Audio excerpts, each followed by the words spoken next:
Мир вам, братья и сестры. Опять вот очередной якутский нож сотворили.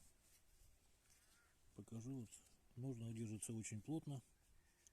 При необходимости можно одной рукой вынуть, то есть пальцем опираетесь. Такой вот нож.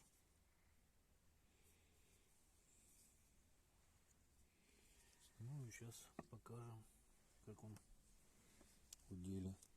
Это вот урок лося.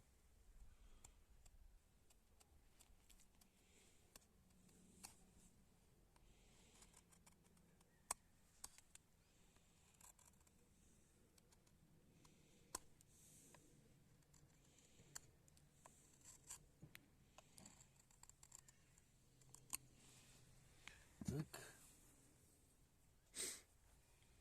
По дереву покажу. Вот в ножнах частенько его используем. Вот в таких вот местах, когда вот выемки. Ну, это, конечно, сейчас неудобно мне, это я одной рукой, а вообще вот так вот двумя руками это делаю обычно. А заготовка сама в тесах закреплена. То есть вот такие вот вещи очень удобно делать. Он как истомеска идет, потом вот далее, короче, можно еще и вот так вот как бы подтесывать. Вот это я как я его использую примерно вот.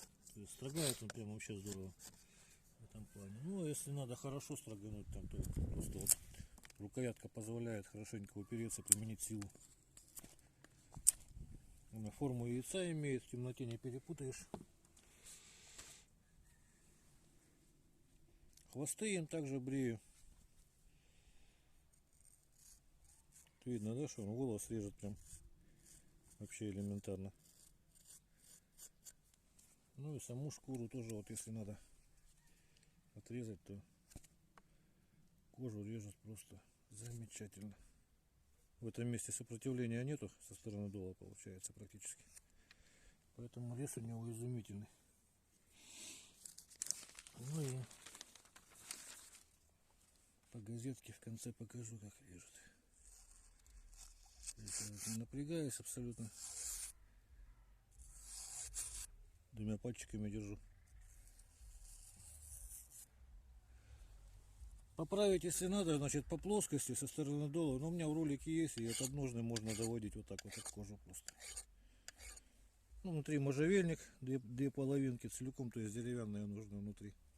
Обычные ножны делал, но такого плана ножи они кожу вместе с ниткой прорезают, поэтому только такие ножны для них годятся.